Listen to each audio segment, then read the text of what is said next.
होती है, सरकार में होते हैं, विपक्ष में होते हैं, लेकिन हम जैसे भी हैं सच्चे बनकर रहें, पारदर्शी बनकर रहें, जवाबदेही हो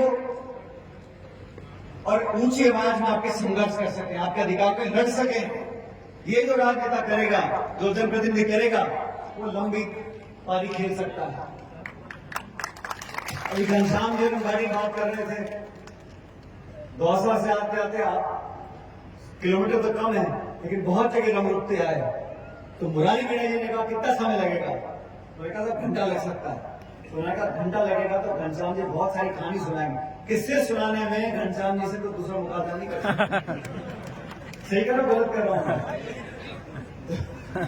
किससे भी सुनाना, लेकिन जो व्यक्ति राजनीति करता है अंत में आके उसको कितना बड़ा नेता बन जाए, 5 साल पूरे हुए तो जनता की चौखट पर जाके नाक रगड़नी पड़ती है। और ये हकीकत है, किसी को गलतफहमी नहीं होनी चाहिए। हम बड़े नेता बन गए, हेलीकॉप्टर में घूम रहे हैं, हमारे आगे पीछे पुलिस भाग रही है, बड़े अधिकारियों को सलाम ठोक रहे हैं, ये सब समय की बात है। ये चक्का ऐसे घूमता है, बहुत जल्दी घूमता है।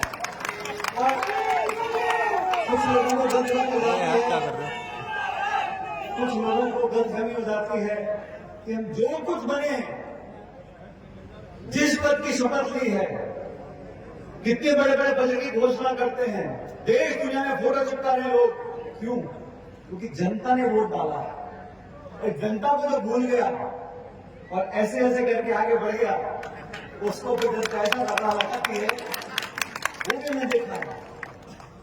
तो भलाई इसी में है कि गरीब को गणेश मानकर पूछते रहो, किसानों के लिए संघर्ष करो, और जो लोग आज सत्ता में बैठे उनकी जिम्मेदारी बनती है। फसल की खरीद समय पर क्यों नहीं हो रही? किसान को बोनस क्यों नहीं मिल रहा? शिक्षित बच्चे बच्चियां क्यों भटक रहे हैं बेरोजगार? उनको रास्ता दिखाना, अवसर पैदा करना, उद्योग लगाना, नौकरियां लगवाना, ये उन लोगों का काम है जो जनता की वोट लेकर जाते हैं। आज जयपुर और दिल्ली में ऐसे लोग बैठे हैं जो आवाज को दबाना जानते हैं। ईडी के छापे, सीबीआई के छापे, पुलिस के छापे, और एक बार आप छापे डलवा दो, विपक्षी नेता का चरित्र हनन करा दो, वो बापरा 20 साल तक कचेरी के चक्कर काटता रहेगा, सफाई देता फिरेगा। एक बार आप कीचड़ फेंक दो, दाग डाल दो, फिर वो नेतागिरी भूल जाएगा, जनता भूल जाएगा, कोर्ट कचहरी वकील एफिडेविट में लगा रहेगा। तो जो सत्ता में लोग हैं, इस प्रकार की रणनीति नहीं अपनानी चाहिए। प्रजातंत्र में, लोकतंत्र में हर व्यक्ति को बोलने का अधिकार है, और लोकतंत्र में, लोकशाही में जितनी जिम्मेदारी सत्ता पक्ष की है उतनी विपक्ष की भी है। हम सब संघर्ष करते हैं। हमारे जितने साथी मंच में बैठे हैं, इन सब लोगों ने सालों साल तक लोगों की लड़ाई लड़ी है, तब जाके जनता ने आशीर्वाद दिया है। और जो लोग आज दिल्ली जयपुर में सत्ता में काबिज है, ये पता ही नहीं प्रदेश में इस सरकार को चला कौन रहा है। अधिकारी चला रहे हैं, मुख्यमंत्री चला रहे हैं, उप मुख्यमंत्री चला रहे हैं, दिल्ली से चल रही है, नागपुर से चल रही है, चला कौन रहा है? पुलिस पर आक्रमण कर रहे हैं।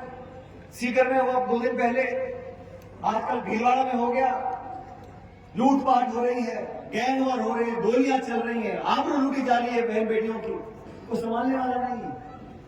जब तक नेतृत्व मजबूत नहीं होगा, प्रशासन, पुलिस और सरकार चलाना आसान बात नहीं है। यहां बिखराव है, पता ही किसी को नहीं है। एक मंत्री कुछ कह रहा है, दूसरा मंत्री कुछ कह रहा है, एक मंत्री है नहीं है ये पता ही हमारे को नहीं है। मैंने बहुत बार हाथ जोड़ के कहा, मैंने कहा बड़ी मुश्किल से सत्ता प्राप्ति हुई है, इसका आप लाभ उठाओ, जनता की सेवा करो। रूठने से काम नहीं चलता। राजनीति में तो जनता अगर मौका दे, उसका फायदा उठा के जनता के लिए काम करना पड़ता है। इसलिए आप लोगों को आने वाले समय में देखना है कौन हितैषी है और कौन हमेशा हिंदू, मुसलमान, मंदिर, मस्जिद, इस चक्कर में लोगों को घुमाते रहते हैं। ऐसी ऐसी बात खोल दो, ऐसे ऐसे सुबह छोड़ दो कि जनता आपस में घूम जाए, पता ही नहीं पड़े गैस का सिलेंडर कितने का है, साग सब्जी तेल क्या भाव बिक रही है, कितनी नौकरी मिली है, महंगाई आसमान छू रही है। ये सवाल पूछना का जनता का तो मन करता है, तो कहीं खोद के इसको निकाल दो, मस्जिद खोद दो, मंदिर निकाल दो, इस पे ये बोल दो, उस पे वो बोल दो। तो जनता को भी समझना पड़ेगा कौन सी विचारधारा, कौन से नेता आपके अधिकार और काम करने के लिए तैयार है और कौन आपको भ्रमित करते हैं। आज इस मौके पर आप सब यहाँ इकट्ठे हुए, वो बैठे पहाड़ी पे दूर दराज तक, आप सबका मैं धन्यवाद करता हूँ। आप बड़ा इत्मीनान से बैठे हो। और सन 1997 में स्वर्गीय पायलट साहब आए थे, 25-30 साल हो गए, 28 साल पहले वो आए थे। और आप लोगों से जो जुड़ाव है वो दशकों तक है और आगे दशकों तक रहेगा।